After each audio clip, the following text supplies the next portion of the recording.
പ്രിയ പ്രേക്ഷകരെ നമസ്കാരം. KS ട്യൂട്ടറിൻ്റെ പുതിയൊരു വീഡിയോയിലേക്ക് എല്ലാവർക്കും സ്വാഗതം. കേരള PSC KS മെയിൻസ് പരീക്ഷയുടെ ഫൈനൽ ആൻസർ കീ ഏതാനും ദിവസങ്ങൾക്ക് മുൻപ് പ്രസിദ്ധീകരിച്ചിരുന്നു. നമ്മുടെ പ്രേക്ഷകർക്കെല്ലാം മെയിൻസ് യോഗ്യത നേടാൻ ആവശ്യമായിട്ടുള്ള മാർക്കുകൾ ലഭിച്ചു എന്ന് ഞങ്ങൾ വിശ്വസിക്കുകയാണ്. ഈ വീഡിയോയിൽ നമ്മൾ ചർച്ച ചെയ്യുന്നത് KS മെയിൻസ് ഉത്തരമെഴുത്ത് എങ്ങനെ മികച്ചതാക്കാം എന്നതിനെക്കുറിച്ചിട്ടാണ്. Mastering the craft of KS mains answer writing എന്ന ഈ വിഷയത്തിന് KS പരീക്ഷയിൽ വളരെയധികം പ്രാധാന്യമുണ്ട്. ഉദ്യോഗാർത്ഥികൾക്ക് തങ്ങളുടെ അറിവ് ഉത്തരപേപ്പറിൽ കൃത്യമായിട്ട് എങ്ങനെ അവതരിപ്പിക്കാം, സമയബന്ധിതമായി എല്ലാ ചോദ്യങ്ങൾക്കും എങ്ങനെ ഉത്തരം നൽകാം, ഉയർന്ന മാർക്ക് നേടുന്നതിനായിട്ട് ഉത്തരങ്ങൾ എങ്ങനെ മെച്ചപ്പെടുത്താം എന്നിട്ടുള്ള കാര്യങ്ങളാണ് നമ്മൾ ഈ വീഡിയോയിലൂടെ വിശദീകരിക്കാനായിട്ട് പോകുന്നത്. ഒരു ചോദ്യത്തെ എങ്ങനെ സമീപിക്കണം എന്ന് കാണിക്കുന്നതിനായിട്ട് ഒരു മോഡൽ ചോദ്യവും അതിൻ്റെ ഉത്തരവുമാണ് ഞങ്ങൾ ഇതിൽ ഉൾപ്പെടുത്തിയിട്ടുള്ളത്. അതുകൊണ്ട് KS മെയിൻസ് പരീക്ഷയെ ഗൗരവമായി കാണുന്ന എല്ലാവർക്കും ഈ വീഡിയോ വളരെ പ്രയോജനകരമാകുമെന്ന് കരുതുന്നു. നിങ്ങളുടെ സംശയങ്ങളും അഭിപ്രായങ്ങളും കമൻറ്റ് ബോക്സിൽ രേഖപ്പെടുത്തുക. അപ്പോൾ നമുക്ക് തുടങ്ങിയാലോ? KS മെയിൻസ് പരീക്ഷയിൽ ഉത്തരമെഴുത്ത് എത്രത്തോളം പ്രധാനമാണെന്ന് നമുക്ക് നോക്കാം. ഒന്നാമതായിട്ട് KS മെയിൻസ് വിജയത്തിലേക്കുള്ള താക്കോൽ തന്നെയാണ് മികച്ച ഉത്തരമെഴുത്ത്. നിങ്ങൾ എത്ര അറിവുള്ളവരാണെങ്കിലും അത് ഉത്തരപേപ്പറിൽ ശരിയായ രീതിയിൽ അവതരിപ്പിക്കാൻ കഴിഞ്ഞില്ലെങ്കിൽ ആ അറിവ് പ്രയോജനമില്ലാതായിപ്പോവും. രണ്ടാമത്തെ ഒരു കാര്യം എന്ന് പറയുന്നത് നിങ്ങളുടെ അറിവിനെ മാർക്കുകളാക്കി മാറ്റുന്നത് ഈ ഉത്തരമെഴുത്താണ്. വായിച്ച് പഠിച്ച കാര്യങ്ങൾ കൃത്യമായി വ്യക്തമായി എഴുതാൻ കഴിഞ്ഞാലേ അതിന് മാർക്ക് ലഭിക്കുള്ളൂ. മൂന്നാമതായിട്ട് സമയനിർണ്ണയവും ആശയപരമായ വ്യക്തതയുമാണ്, അതായത് ടൈം മാനേജ്മെൻറ്റും ക്ലാരിറ്റിയും. പരീക്ഷാ ഹാളിൽ നിശ്ചിത സമയത്തിനുള്ളിൽ എല്ലാ ചോദ്യങ്ങൾക്കും ഉത്തരം നൽകാൻ സാധിക്കണം. അതിന് ചിട്ടയായിട്ടുള്ള പരിശീലനം ആവശ്യമാണ്. അതുപോലെ നിങ്ങൾ എന്താണോ പറയാൻ ഉദ്ദേശിക്കുന്നത് അത് വ്യക്തമായിട്ട് പേപ്പറിൽ പകർത്താനും ഇത് സഹായിക്കുന്നു. അവസാനമായി വരുന്നൊരു കാര്യം എന്ന് പറയുന്നത് പ്രാക്ടീസാണ്. Practice equals confidence plus speed. പരിശീലനം എന്ന് പറയുന്നത് ആത്മവിശ്വാസവും വേഗതയും കൂട്ടും. നിരന്തരമായിട്ടുള്ള പരിശീലനത്തിലൂടെയാണ് ആത്മവിശ്വാസം വർദ്ധിക്കുകയും ഉത്തരമെഴുത്തിൻ്റെ വേഗത കൂടുകയും ചെയ്യുന്നത്. ഇത് പരീക്ഷയിൽ വളരെയധികം ഗുണം ചെയ്യും. അതുകൊണ്ട് KS മെയിൻസ് പരീക്ഷയിൽ വിജയിക്കാൻ ആഗ്രഹിക്കുന്നവർ ഉത്തരമെഴുത്ത് പരിശീലനത്തിന് വളരെയധികം പ്രാധാന്യം നൽകേണ്ടിയിരിക്കുന്നു. KS മെയിൻസ് പരീക്ഷയുടെ പാറ്റേൺ അഥവാ പരീക്ഷാ രീതി എങ്ങനെയാണെന്ന് ഈ സ്ലൈഡിലൂടെ നമുക്ക് മനസ്സിലാക്കാം. KS മെയിൻസിന് പ്രധാനമായിട്ടും 3 പേപ്പറുകളാണുള്ളത്. Paper 1, paper 2, paper 3. പേപ്പർ 1-ൽ ലോകചരിത്രം, ഇന്ത്യ ചരിത്രം, കേരള ചരിത്രം എന്നിവയാണ് ഉൾക്കൊള്ളിച്ചിട്ടുള്ളത്. കേരള ചരിത്രത്തിൽ 18ാം നൂറ്റാണ്ട് മുതലുള്ള സാമൂഹിക രാഷ്ട്രീയ മുന്നേറ്റങ്ങൾ, കേരള സംസ്ഥാന രൂപീകരണം, രാഷ്ട്രീയ പാർട്ടികൾ, പ്രധാന നിയമനിർമ്മാണങ്ങൾ എന്നിവയെല്ലാം വരുന്നുണ്ട്. പേപ്പർ 2-ൽ polity, science and technology, environmental studies എന്നിവയൊക്കെയാണ് വരുന്നത്. പേപ്പർ 3-ൽ എക്കണോമി, ജോഗ്രഫി എന്നീ സബ്ജക്ട്സാണ് വരുന്നത്. ഓരോ ചോദ്യത്തിനും 3 മാർക്ക് അല്ലെങ്കിൽ 5 മാർക്ക് വീതമാണ് ലഭിക്കുക. ഇത് വളരെ പ്രധാനപ്പെട്ട ഒരു കാര്യമാണ്. കാരണം ചോദ്യങ്ങളുടെ മാർക്ക് അനുസരിച്ച് ഉത്തരങ്ങളുടെ ദൈർഘ്യവും ഉള്ളടക്കവും വ്യത്യാസപ്പെടും. ഇവിടെ ഒരു കാര്യം പ്രത്യേകം ശ്രദ്ധിക്കണം. കേരള PSCക്ക് ഈ മാർക്കിംഗ് പാറ്റേണിൽ മാറ്റങ്ങൾ വരുത്താനായിട്ട് കഴിയും. അതുകൊണ്ട് അത്തരം അപ്രതീക്ഷിത മാറ്റങ്ങളെ നേരിടാനായിട്ട് നമ്മളെപ്പോഴും സജ്ജരായിരിക്കണം. കൂടാതെ UPSC പരീക്ഷകളിലെ ചോദ്യങ്ങൾ സാധാരണയായിട്ട് 10 മാർക്കിൻ്റെയോ 15 മാർക്കിൻ്റെയോ ഒക്കെയാണ് വരാറുള്ളത്. അതുകൊണ്ട് UPSCയുമായിട്ട് താരതമ്യം ചെയ്യുമ്പോൾ KSലെ ഉത്തരമെഴുത്ത് സമീപനത്തിന് ചെറിയ വ്യത്യാസങ്ങളുണ്ട്. KS ചോദ്യങ്ങളുടെ മാർക്ക് കുറവായതുകൊണ്ട് ഉത്തരങ്ങൾ കൂടുതൽ സംക്ഷിപ്തവും കൃത്യവുമായിരിക്കണം. കഴിഞ്ഞ KS മെയിൻസ് പരീക്ഷയിൽ കണ്ടതുപോലെ 3 മാർക്ക് ചോദ്യങ്ങൾക്കും 5 മാർക്ക് ചോദ്യങ്ങൾക്കും നൽകിയിട്ടുള്ള സ്പേസ് ഒരേപോലെ ആയിരിക്കില്ല. അതുകൊണ്ട് ഉദ്യോഗാർത്ഥികൾ തങ്ങളുടെ ഉത്തരങ്ങൾ ലഭ്യമായ സ്ഥലം പൂർണ്ണമായി പ്രയോജനപ്പെടുത്തിക്കൊണ്ട് ചിട്ടപ്പെടുത്തേണ്ടത് വളരെ പ്രധാനമാണ്. KS മെയിൻസിൽ ഉത്തരം എഴുതുമ്പോൾ ഏറ്റവും പ്രധാനമായിട്ട് ശ്രദ്ധിക്കേണ്ട 3 കാര്യങ്ങളാണുള്ളത്. 1. ബ്രെവിറ്റി, സംക്ഷിപ്തത. ചോദ്യങ്ങൾക്ക് ആവശ്യമായ കാര്യങ്ങൾ മാത്രം, അധികം വിശദാംശങ്ങളിലേക്ക് പോകാതെ ചുരുക്കി എഴുതാനായിട്ട് പഠിക്കണം. രണ്ടാമത് ക്ലാരിറ്റി, വ്യക്തത. നിങ്ങൾ എന്താണോ പറയാൻ ഉദ്ദേശിക്കുന്നത് അത് വളരെ വ്യക്തമായിട്ട് അവതരിപ്പിക്കണം. ആശയക്കുഴപ്പങ്ങൾ ഉണ്ടാക്കരുത്. മൂന്നാമത്തെ കാര്യമാണ് സ്ട്രക്ചർ അല്ലെങ്കിൽ ഘടന. ഉത്തരങ്ങൾക്ക് വ്യക്തമായ ഒരു ഘടന ഉണ്ടായിരിക്കണം. അതായത് ഒരു ആമുഖം, പ്രധാന വിവരങ്ങൾ, ഒരു ഉപസംഹാരം എന്നിങ്ങനെ ചിട്ടപ്പെടുത്തി എഴുതുന്നത് നിങ്ങളുടെ ഉത്തരങ്ങളെ കൂടുതൽ ആകർഷകമാക്കും. ഈ പരീക്ഷാ പാറ്റേൺ മനസ്സിലാക്കുന്നത് നിങ്ങളുടെ ഉത്തരത്തെയും പഠനത്തെയും ഉത്തരമെഴുത്ത് പരിശീലനത്തെയും ശരിയായ ദിശയിലേക്ക് നയിക്കാനായിട്ട് സഹായിക്കും. KS മെയിൻസ് പരീക്ഷയിൽ ഉത്തരമെഴുതുമ്പോൾ നമ്മൾ ശ്രദ്ധിക്കേണ്ട വളരെ പ്രധാനപ്പെട്ട ഒരു കാര്യമാണ് ചോദ്യത്തിലെ ഡയറക്റ്റീവ് കീവേഡ്സ്. ചോദ്യത്തിൽ ഉപയോഗിച്ചിരിക്കുന്ന ഡയറക്റ്റീവ് കീവേഡ്സിനനുസരിച്ച് ഉത്തരമെഴുതുന്ന രീതി മാറും. നമുക്ക് ചില പ്രധാനപ്പെട്ട ഡയറക്റ്റീവ് കീവേഡ്സും അവയുടെ അർത്ഥവും അവയ്ക്ക് എങ്ങനെ ഉത്തരം എഴുതണം എന്നതും നോക്കാം. ഒന്നാമത്തേത് ഡിസ്കസ് എന്ന് വരുന്ന ഡയറക്റ്റീവ് കീവേഡ്. അതായത് ചർച്ച ചെയ്യുക, വിശകലനം ചെയ്യുക എന്നീ അർത്ഥങ്ങളാണുള്ളത്.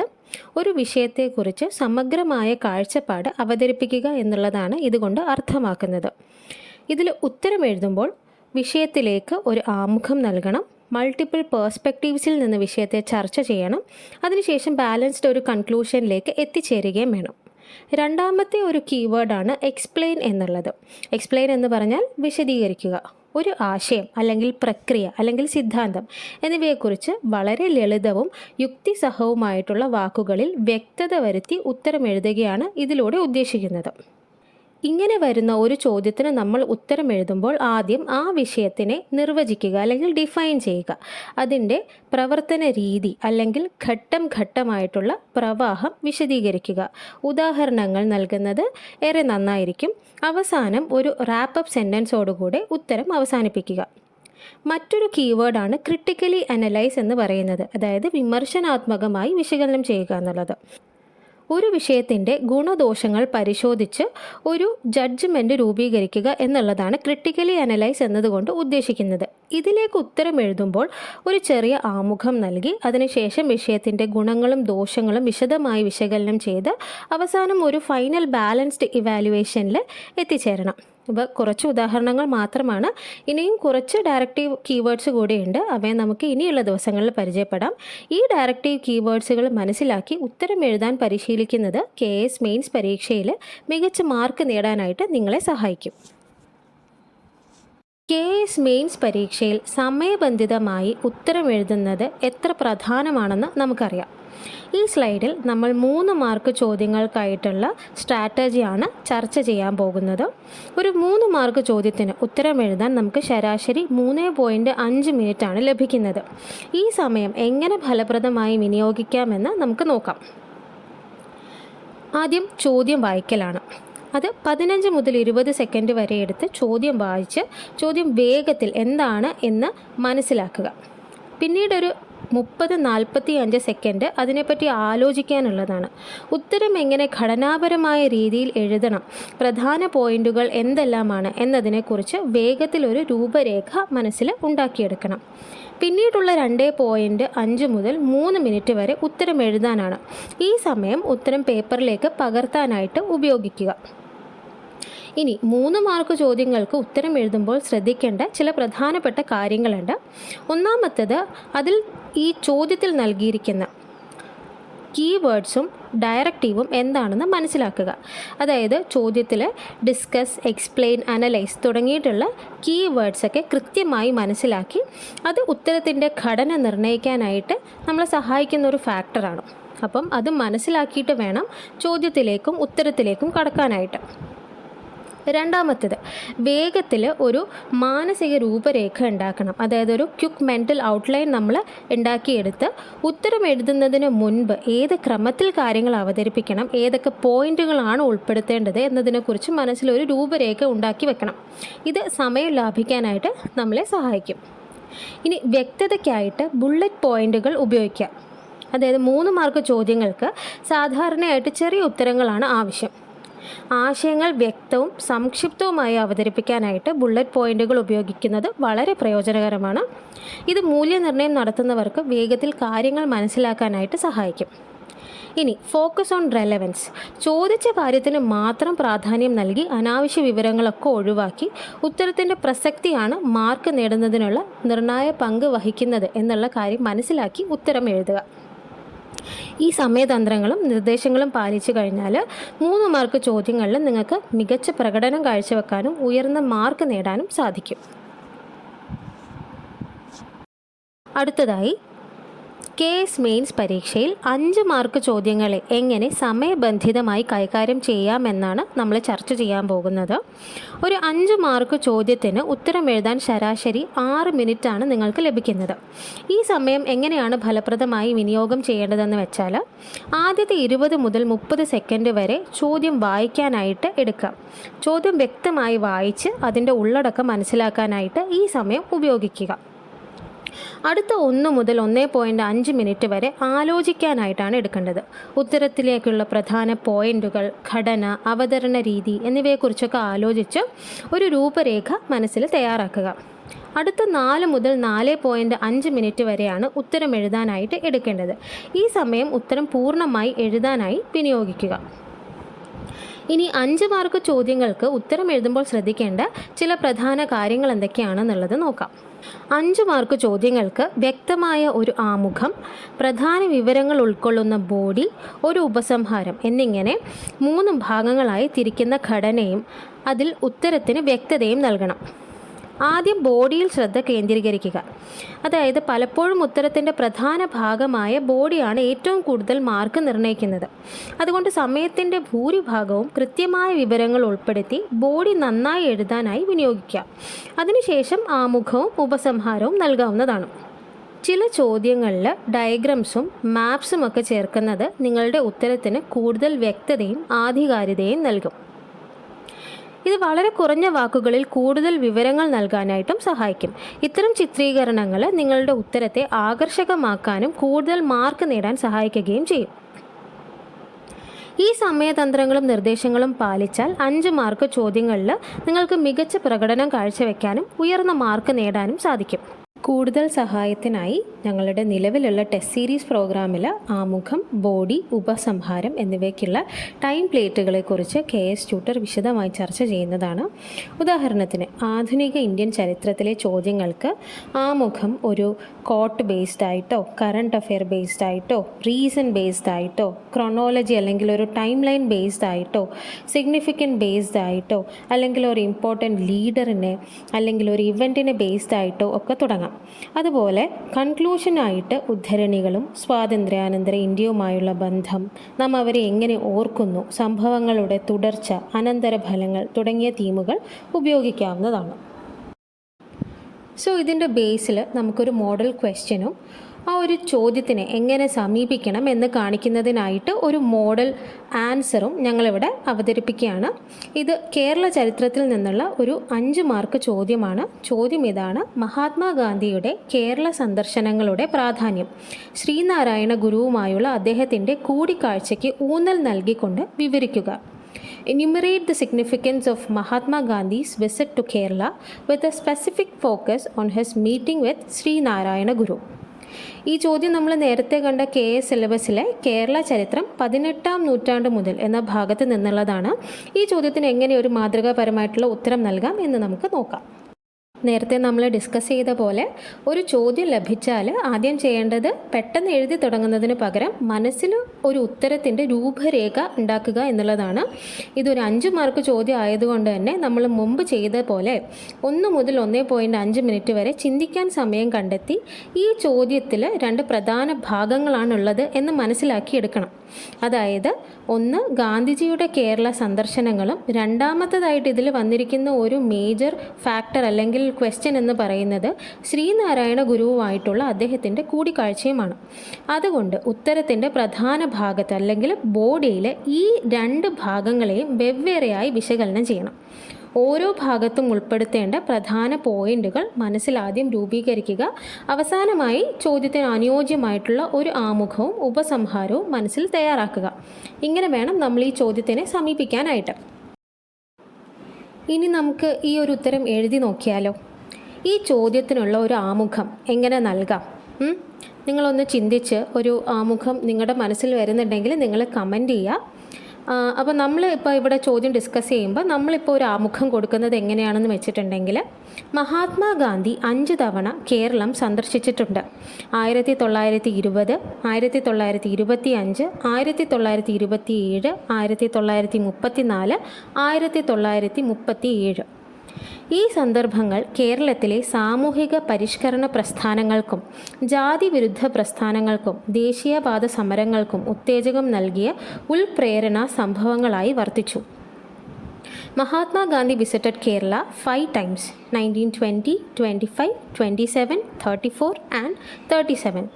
These visits served as catalytic events that energized Kerala's social reform, anti-caste movements and nationalist struggles.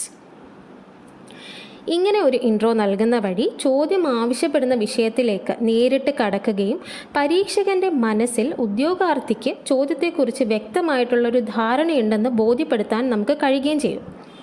ഇപ്പോൾ ഗാന്ധിജിയുടെ കേരള സന്ദർശനങ്ങളുടെ എണ്ണവും വർഷങ്ങളും കൃത്യമായി നമ്മൾ രേഖപ്പെടുത്തുന്നതിലൂടെ ഒരു ഫാക്ച്വൽ ഡാറ്റയാണ് നമ്മൾ നൽകുന്നത്. ആ ഒരു സന്ദർഭങ്ങൾ കേരളത്തിൽ ചെലുത്തിയ സ്വാധീനം, സാമൂഹിക പരിഷ്കരണ പ്രസ്ഥാനങ്ങൾ, ജാതി വിരുദ്ധ പ്രസ്ഥാനങ്ങൾ, ദേശീയവാദ സമരങ്ങൾ എന്നിവയൊക്കെ ഒറ്റ വാക്കിൽ സംഗ്രഹിച്ച് ഉത്തരത്തിൻ്റെ വ്യാപ്തി വ്യക്തമാക്കുകയും നമ്മൾ ഈ ഒരു ഇൻട്രൊഡക്ഷനിലൂടെ ചെയ്യുന്നുണ്ട്. ഈ ചോദ്യത്തിൻ്റെ ആദ്യ ഭാഗം, അതായത് മഹാത്മാഗാന്ധിയുടെ കേരള സന്ദർശനം, ഒരു ക്രോണോളജിക്കൽ ഡയഗ്രം ഉപയോഗിച്ച് നമുക്ക് എങ്ങനെ അവതരിപ്പിക്കാമെന്ന് നോക്കാം. നമ്മുടെ ഈ സ്ലൈഡിൽ കാണുന്നത് പോലെ ഗാന്ധിജിയുടെ ഓരോ സന്ദർശനവും നടന്ന വർഷവും അതിൻ്റെ പ്രധാന ഉദ്ദേശവും ഒരു ടൈം ലൈൻ രൂപത്തിൽ കൊടുത്തിട്ടുണ്ട്. ഇങ്ങനെ ഒരു ഡയഗ്രം മാത്രം മതി ചോദ്യത്തിൻ്റെ ഈ ആദ്യ ഭാഗം നിങ്ങൾ കൃത്യമായി കൈകാര്യം ചെയ്തു എന്ന് പരീക്ഷകന് ബോധ്യപ്പെടാനായി. ഇത് നിങ്ങളുടെ ഉത്തരത്തിന് മികച്ചൊരു വിഷ്വൽ അപ്പീൽ നൽകുകയും നിങ്ങൾ എഴുതിയ കാര്യങ്ങൾ പ്രേക്ഷകന് വളരെ എളുപ്പത്തിൽ മനസ്സിലാക്കാൻ സഹായിക്കുകയും ചെയ്യും. ചുരുങ്ങിയ സ്ഥലത്ത് കൃത്യമായ വിവരങ്ങൾ ആകർഷകമായി അവതരിപ്പിക്കാനായി ഇത് ഒരു ഉത്തമമായ മാർഗമാണ്. ചോദ്യത്തിൻ്റെ രണ്ടാം ഭാഗം കൈകാര്യം ചെയ്യാൻ നമുക്ക് ഈ വിവരങ്ങൾ ബുള്ളറ്റ് പോയിന്റുകളായോ പട്ടികകളായോ ഒക്കെ നൽകാം. പരീക്ഷകന് ചോദ്യത്തിൻ്റെ എല്ലാ ഭാഗങ്ങളും നിങ്ങൾ കൈകാര്യം ചെയ്തിട്ടുണ്ടെന്ന് വ്യക്തമാക്കുന്ന ഒരു രണ്ടാം സബ് ടൈറ്റിൽ നൽകുന്നത് ഉചിതമായിരിക്കും. അത്തരത്തിലൊരു സബ് ടൈറ്റിൽ കൊടുത്ത് നമുക്ക് ഉത്തരത്തിനെ ഒന്ന് എഴുതി നോക്കിയാലോ. സബ് ടൈറ്റിലാണ് significance of Mahatma Gandhi and Sree Narayana Guru meeting in 1925. ഒന്നാമത്തെ ബുള്ളറ്റിൻ പോയിന്റ്, സിംബോളിക് കൺവേർജൻസ് അഥവാ പ്രതീകാത്മക സംഗമം. കേരളത്തിലെ ആത്മീയ പരിഷ്കരണ പ്രസ്ഥാനങ്ങളെ ദേശീയവാദ പ്രസ്ഥാനങ്ങളുമായി സംയോജിപ്പിക്കാൻ കഴിഞ്ഞു. അതായത് കേരളത്തിലെ ആത്മീയ പരിഷ്കരണ പ്രസ്ഥാനങ്ങളെ പ്രതിനിധീകരിക്കുന്നത് ശ്രീനാരായണ ഗുരുവും ദേശീയവാദ പ്രസ്ഥാനങ്ങളെ പ്രതിനിധീകരിക്കുന്നത് ഇവിടെ ഗാന്ധിജിയുമാണ്. രണ്ടാമത്തെ ഒരു ബുള്ളറ്റിൻ പോയിന്റ് എന്ന് പറയുന്നത് എനർജൈസ്ഡ് മൂവ്മെൻറ്റ്സ് എന്നുള്ളത് നമുക്ക് കൊടുക്കാം. പ്രസ്ഥാനങ്ങൾക്ക് ഊർജം പകർന്നു. വൈക്കം സത്യാഗ്രഹത്തിനും മറ്റു ജാതി വിരുദ്ധ പ്രസ്ഥാനങ്ങൾക്കും വലിയ ഉത്തേജനം നൽകി. മൂന്നാമത്തേത് പാരമ്പര്യം അഥവാ ലെഗസി. ഇന്ത്യയുടെ ജാതി വിരുദ്ധ പോരാട്ടത്തിൽ ഒരു നാഴികക്കല്ലായി മാറി. ക്ഷേത്രപ്രവേശന പ്രസ്ഥാനങ്ങൾക്കും മറ്റു പരിഷ്കരണ പ്രസ്ഥാനങ്ങൾക്കും പ്രചോദനമായി. അടുത്തൊരു പോയിൻ്റായിട്ട് നമുക്ക് പറയാൻ പറ്റുന്നതാണ് അബോളിഷൻ ഓഫ് കാസ്റ്റ്, ജാതി ഉന്മൂലനം. ഇരു നേതാക്കളും ഐത്തത്തെയും ജാതി വിവേചനത്തിനെയും ശക്തമായി അപലപിച്ചിട്ടുണ്ട്. മറ്റൊരു പോയിൻ്റ് എന്ന് പറയുന്നത് എഡ്യൂക്കേഷൻ ആൻഡ് അപ്ലിഫ്റ്റ്മെൻറ്റ് എന്നുള്ളതാണ്. വിദ്യാഭ്യാസവും ഉന്നമനവും. അടിച്ചമർത്തപ്പെട്ടവരുടെ വിദ്യാഭ്യാസത്തിനും സാമ്പത്തിക ശാക്തീകരണത്തിനും ഊന്നൽ നൽകി. ഇനി മറ്റൊരു പോയിൻ്റാണ് അഹിംസ അഥവാ നോൺ വയലൻസ്. പരിഷ്കരണത്തിനുള്ള മാർഗമായി അഹിംസയിലുള്ള വിശ്വാസം പങ്കുവച്ചു. ഇനി മറ്റൊരു പോയിന്റ് നമുക്ക് പറയാൻ പറ്റുന്നത് ആത്മീയ സാമൂഹിക ഐക്യം അഥവാ സ്പിരിച്വൽ സോഷ്യൽ യൂണിറ്റി എന്നൊരു കാര്യമാണ്. ആത്മീയ ഉന്നമനം സാമൂഹിക നീതിയോട് ചേർന്ന് നിൽക്കണമെന്ന് ഉറപ്പിച്ചു. ശ്രദ്ധിക്കുക, ഇവിടെ കുറച്ച് അധികം പോയിൻറ്റ്സ് നമ്മൾ നൽകിയിട്ടുണ്ട്. ഈ ഉത്തരത്തിൻ്റെ ഒരു 50% എങ്കിലും റീപ്രൊഡ്യൂസ് ചെയ്യാൻ പറ്റിക്കഴിഞ്ഞാൽ നിങ്ങൾക്ക് ഈ ഒരു ചോദ്യത്തിന് നല്ലൊരു മാർക്ക് നേടാനായിട്ട് സാധിക്കും. അങ്ങനെ നമ്മൾ ഇൻട്രൊഡക്ഷനും പറഞ്ഞു, ബോഡിയും ഡിസ്കസ് ചെയ്തു. ഇനി ഉത്തരത്തിൻ്റെ അവസാന ഭാഗമായിട്ടുള്ള കൺക്ലൂഷനിലേക്കാണ് നമ്മൾ കടക്കുന്നത്. ഈ ചോദ്യത്തിന് നിലവിലെ സാഹചര്യങ്ങളിൽ വലിയ പ്രസക്തിയുണ്ട്. ഗാന്ധിജിയും ശ്രീനാരായണ ഗുരുവും തമ്മിലുള്ള കൂടിക്കാഴ്ചയുടെ 100ാം വാർഷികമാണിത്. അതുകൊണ്ടാണ് ഈ ചോദ്യം യഥാർത്ഥ KS മെയിൻസ് പരീക്ഷയിൽ ചോദിക്കാൻ സാധ്യതയുള്ള ഒരു ചോദ്യം കൂടിയാണ്. നമ്മുടെ സ്ലൈഡിൽ കാണിച്ചിരിക്കുന്നത് പോലെ നിങ്ങൾക്ക് ഉപസംഹാരം ഇങ്ങനെ ഒരു ചോദ്യം വന്നാൽ എഴുതാം. നമ്മുടെ കൺക്ലൂഷനാണ് ഇനി പറയാൻ പോകുന്നത്. ഗാന്ധി ശ്രീനാരായണ ഗുരു കൂടിക്കാഴ്ചയുടെ ശതാബ്ദി പ്രധാനമന്ത്രി നരേന്ദ്രമോദിയുടെ സാന്നിധ്യത്തിൽ സ്മരിക്കപ്പെടുന്നത് അതിൻ്റെ നിലനിൽക്കുന്ന പാരമ്പര്യത്തെ അടിവരയിടുന്നു. സമത്വം, ഉന്നമനം, സൗഹാർദ്ദം എന്നിവയിലേക്കുള്ള അവരുടെ പങ്കുവച്ച കാഴ്ചപ്പാട് കേരളത്തിൻ്റെ സാമൂഹിക നവോത്ഥാനത്തിന് പ്രചോദനമായി മാറുന്നു. The centenary of the Gandhi Sri Narayana Guru meeting, commemorated with the presence of Prime Minister Narendra Modi, underscores its enduring legacy. The shared vision for equality, upliftment, and harmony continues to inspire Kerala's social renaissance. അപ്പോൾ നമ്മൾ answer റൈറ്റിങ്ങിൻ്റെ ടിപ്സും ട്രിക്സും ഒക്കെ പറഞ്ഞത് പ്രകാരം ചെയ്ത ഒരു model question ആൻസറാണ് മുന്നേ കണ്ടത്. അതിൽ നമ്മൾ ചെയ്തിട്ടുള്ള കാര്യങ്ങൾ ഇതൊക്കെയാണ്. ആദ്യം നമ്മൾ ഡയറക്റ്റീവ് അനുസരിച്ചിട്ട് ആൻസറിനെ മാച്ച് ചെയ്യാനായിട്ട് ശ്രമിച്ചു. പിന്നെ ബുള്ളറ്റിൻസും ഹെഡിങ്സും ഒക്കെ കൊടുത്തു. പിന്നെ ടൈം വെച്ചിട്ട് നമ്മൾ പ്രാക്ടീസ് ചെയ്ത് ഇത്ര സമയത്തിനുള്ളിൽ നമ്മൾ ഇത്ര കാര്യങ്ങളാണ് നമ്മൾ ചെയ്ത് വന്നത്. പിന്നെ നമുക്ക് പറ്റാവുന്ന പോലെ കോഡ്സ് ആണെങ്കിലും മാപ്സ് ആണെങ്കിലും റിപ്പോർട്ട്സ് ആണെന്നുണ്ടെങ്കിലും ആഡ് ചെയ്യുക. ഇവിടെ നമ്മൾ ക്രോണോളജിക്കൽ ഓർഡറിലുള്ള ഒരു ടൈം ലൈനാണ് നമ്മൾ നേരത്തെ കണ്ട ഒരു ചോദ്യത്തിൽ ആഡ് ചെയ്തിട്ടുള്ളത്. പിന്നെ നെറേഷൻ നടത്താതെ കുറച്ചുകൂടെ ഇവാലുവേറ്റ് ചെയ്ത് ബുള്ളറ്റിൻ പോയിന്റ്സ് ആയിട്ട് തന്നെ കാര്യങ്ങൾ അവതരിപ്പിക്കാനായിട്ട് ശ്രമിക്കുക. ഇതുവരെ നിങ്ങൾ കേട്ടുകൊണ്ടിരുന്ന ഈ ഒരു സെഷൻ എന്ന് പറയുന്നത് KS ട്യൂട്ടർ അവതരിപ്പിക്കുന്ന ഡെയിലി ആൻസർ റൈറ്റിംഗ് പ്രോഗ്രാമിൻ്റെ ഭാഗമായിട്ടുള്ളതാണ്. കൃത്യമായി പറഞ്ഞാൽ ഇന്ന് 2025 ജൂലൈ 9 ഈ ഒരു പ്രോഗ്രാം മുന്നോട്ട് പോയിക്കൊണ്ടിരിക്കുകയാണ്. ഇത് നിങ്ങളുടെ ഉത്തരം എഴുത്ത് ശേഷി മെച്ചപ്പെടുത്താനായിട്ട് ലക്ഷ്യമാക്കിയ ഒരു സെഷനാണ്. ഈ പ്രോഗ്രാമിൻ്റെ ഏറ്റവും വലിയ പ്രത്യേകത എന്തെന്നാൽ നിങ്ങൾക്ക് എല്ലാ ദിവസവും പരിശീലനത്തിനുള്ള ചോദ്യങ്ങൾ ലഭിക്കുമെന്നുള്ളതാണ്. ഡെയിലി പ്രാക്ടീസ് ക്വസ്റ്റ്യൻസ് ഉണ്ടാവും. പരീക്ഷയുടെ സിലബസ് അടിസ്ഥാനമാക്കിയുള്ള നിലവാരമുള്ള ചോദ്യങ്ങളായിരിക്കും ഓരോന്നും. ഓരോ ദിവസവും ഒരു ചോദ്യം വീതം പരിശീലിക്കുന്നതിലൂടെ നിങ്ങളുടെ പഠനം കൂടുതൽ ചിട്ടപ്പെടുത്താനായിട്ട് നിങ്ങൾക്ക് സാധിക്കും. ഉത്തരമെഴുത്തിൽ സമയം ഒരു പ്രധാന ഘടകമാണ്. അതുകൊണ്ട് തന്നെ ഈ പ്രോഗ്രാമിലൂടെ നിങ്ങൾ പഠിക്കുന്നത് എങ്ങനെ ഒരു ഉത്തരത്തെക്കുറിച്ച് ഒരു 1.5 മിനിറ്റിനുള്ളിൽ ചിന്തിക്കുകയും വെറും ഒരു 5 മിനിറ്റിനുള്ളിൽ അത് എഴുതി പൂർത്തിയാക്കാൻ കഴിയും എന്നുള്ളതുമാണ്. Learn how to think your answers in 1.5 minutes and write in 5 minutes. ഇത് പരീക്ഷാ ഹാളിൽ നിങ്ങളുടെ സമയപരിമിതികളെ അതിജീവിക്കാനായിട്ട് സഹായിക്കും. നിങ്ങൾ എഴുതുന്ന ഉത്തരങ്ങൾ വെറുതെ എഴുതി വിടുകയല്ല, മറിച്ച് അവയ്ക്ക് കൃത്യമായ ഫീഡ്ബാക്ക് ലഭിക്കുമെന്നുള്ളതാണ് ഈ പ്രോഗ്രാമിൻ്റെ ഏറ്റവും ആകർഷകമായിട്ടുള്ളൊരു സവിശേഷത. നിങ്ങളുടെ ഉത്തരങ്ങൾ വിലയിരുത്തുന്നത് UPSC സിവിൽ സർവീസ് എക്സാം അഭിമുഖത്തിൽ പങ്കെടുത്ത വിദഗ്ധരാണ്. അവർ തന്നെയാണ് നേരിട്ട് ഫീഡ്ബാക്ക് നൽകുന്നതും. അതുകൊണ്ട് തന്നെ ഇത് നിങ്ങളുടെ തെറ്റുകൾ തിരുത്താനും ഉത്തരങ്ങൾ മെച്ചപ്പെടുത്താനും സഹായിക്കുന്ന ഏറ്റവും മികച്ച ഒരു അവസരമാണ്. ബിൽഡ് സ്ട്രക്ചർ, പ്രസിഷൻ, കൺസിസ്റ്റൻസി എന്നുള്ളതാണ് ഞങ്ങൾ ഈ പ്രോഗ്രാമിലൂടെ ഉദ്ദേശിക്കുന്നത്. അതായത് നിങ്ങളുടെ KS മെയിൻസ് ഉത്തരങ്ങൾക്ക് ഒരു മികച്ച സ്ട്രക്ചർ നൽകാനും ഒരു പ്രസിഷൻ, കൃത്യത ഉറപ്പാക്കാനും ഉത്തരം എഴുത്തിലുള്ള ഒരു കൺസിസ്റ്റൻസി നിലനിർത്താനുമായിട്ടാണ് ഈ ഒരു പ്രോഗ്രാം ഞങ്ങൾ സംഘടിപ്പിക്കുന്നത്. ഇത് നിങ്ങളുടെ ഉത്തരങ്ങൾ വായിക്കുന്നവർക്ക് കൂടുതൽ ആകർഷകമാകുകയും കൂടുതൽ മാർക്ക് നേടാൻ നിങ്ങളെ സഹായിക്കുകയും ചെയ്യുമെന്നാണ് ഞങ്ങൾ പ്രതീക്ഷിക്കുന്നത്. KS പരീക്ഷയിൽ മികച്ച വിജയം നേടാൻ ആഗ്രഹിക്കുന്ന എല്ലാ ഉദ്യോഗാർത്ഥികൾക്കും KS ട്യൂട്ടറിൻ്റെ ഈ ഡെയിലി ആൻസർ റൈറ്റിംഗ് പ്രോഗ്രാം ഒരു വലിയ മുതൽക്കൂട്ട് തന്നെയായിരിക്കും. ഈ അവസരം നിങ്ങൾ പ്രയോജനപ്പെടുത്താനായി കൂടുതൽ വിവരങ്ങൾക്ക് വേണ്ടിയിട്ട് നിങ്ങൾ കോൺടാക്റ്റ് ചെയ്യേണ്ടത് ഞങ്ങളുടെ ഇമെയിൽ ആയിട്ടുള്ള kstutor4u@gmail.com അല്ലെങ്കിൽ ടെലഗ്രാം ചാനലിൽ ജോയിൻ ചെയ്താലും മതിയാകും. ലിങ്ക് ഈ ഒരു വീഡിയോയുടെ താഴെ ഡിസ്ക്രിപ്ഷൻ ബോക്സിൽ അവൈലബിൾ ആണ്. Thank you all. KSലേക്കുള്ള നിങ്ങളുടെ വിജയഗാഥ നമുക്ക് ഒരുമിച്ച് രചിക്കാം.